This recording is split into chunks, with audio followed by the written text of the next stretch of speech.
काल तुम्ही शरद पवारांची भेट घेण्याकरता सिल्वरवूड निवासस्थानी गेलेला होता. नक्की तुम्ही दोन्ही नेत्यांमध्ये शरद पवारांसोबत भेटीमध्ये काय नेमकी चर्चा वगैरे झाली? देशाचे नेते असलेले आदरणीय पवार साहेबांची तब्येत अलीकडच्या कालावधीमध्ये ठीक नव्हती. अनेकदा ब्रिजखंडीमध्ये तपासणीच्या निमित्ताने साहेब त्या ठिकाणी दाखल झाले होते. त्यामुळे गेले काही दिवस त्यांच्या भेटीच्या संदर्भामध्ये संपर्क करण्याचा प्रयत्न होताच. मधल्या कालावधीमध्ये होत होती, त्यावेळेला मी दौऱ्यावरती होतो, आदरणीय साहेबही दौऱ्यावरती होते. काल आमच्या नेत्या उपमुख्यमंत्री राष्ट्रीय अध्यक्ष सुनेत्राताई पवार यांच्यासोबत आम्ही गुवाहाटीला आसामच्या मुख्यमंत्र्यांचा शपथविधीसाठी त्या ठिकाणी गेलो होतो. दुपारी मी परत आलो. आज आपण पाहतात की आज माझ्या जिल्ह्यामध्ये महत्त्वाकांक्षी प्रकल्प जे माझ्या सततच्या पाठपुरातून जवळपास 400-450 कोटी रुपयाचे एक प्रकल्प पूर्ण झाला आहे. जंजिरा किल्ल्याच्या तिथे जी जेटी झालेली आहे त्याचं लोकार्पण आहे. आणि भरडखोल इथे मच्छीमार बांधवांच्यासाठी फार मोठ्या प्रमाणाचं बांधकाम त्या ठिकाणी मी आदितीच्या प्रयत्नातून होतो आहे, त्याचं भूमिपूजन त्या ठिकाणी आहे. त्यामुळे काल संध्याकाळीच साहेब काल उपलब्ध आहेत, आज उपलब्ध आहेत असं ज्या वेळेला निरोप आला त्यावेळेला काल त्याला भेटायला गेलो. साहेब गेली 6 दशकं देशाच्या राजकारणामध्ये एक महत्त्वपूर्ण भूमिका बजावत आहेत.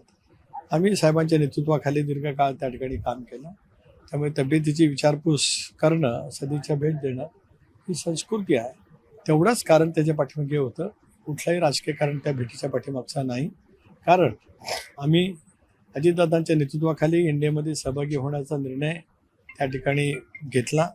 आजही बहिणींच्या नेतृत्वाखाली इंडिया मजबूत करण्याचा प्रयत्न आम्ही सगळेजण निश्चितपणाने करतो आहोत.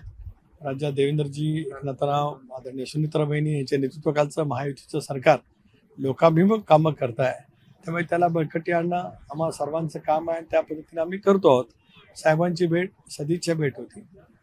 तब्येतीची विचारपूस होती. मला जे आहे तेवढं मी बोलणार. मी या प्रत्येक गोष्टीचा खुलासा त्याच्यामध्ये केला. त्यामुळे सद्यस्थितीत काय चालू असेल नसेल त्याचा काही भेटीशी साहेबांच्या काल सदिच्छा भेटीशी दुरान्वयी संबंध नाही. आमच्या भेटीमध्ये अजिबात चर्चा झाली नाही. प्रदीर्घ कालावधीची जर भेट झाली त्याच्यामुळे तब्येत आणि इतर गोष्टीवरतीच त्या ठिकाणी 5-10 मिनटं बोलता आलं. यापेक्षा त्याच्यातला कुठलाही अनवर्थ नाही. मी वारंवार कालपासून ही बाब स्पष्ट केली की आम्ही इंडियामध्ये आहोत. इंडिया मजबूत करण्याचं आमचं काम वहिनीच्या नेतृत्वाखाली त्या ठिकाणी सुरू आहे आणि ते अव्याहतपणाने पुढे त्याच ताकदीने सुरू राहील. पक्षाच्या याच्यामध्ये घडामोडी घडलेल्या होत्या. पत्र इलेक्शन कमिशनला मी या संदर्भामध्ये काही बोलणार नाही. त्या बाबतीमध्ये बहिणीने राष्ट्रीय अध्यक्ष म्हणून एक ट्विट करून एक माहिती त्या ठिकाणी दिलेली आहे. कारण आम्ही सगळेजण एक कुटुंब म्हणून पक्ष मजबूत करण्याचा प्रयत्न करतो आहोत.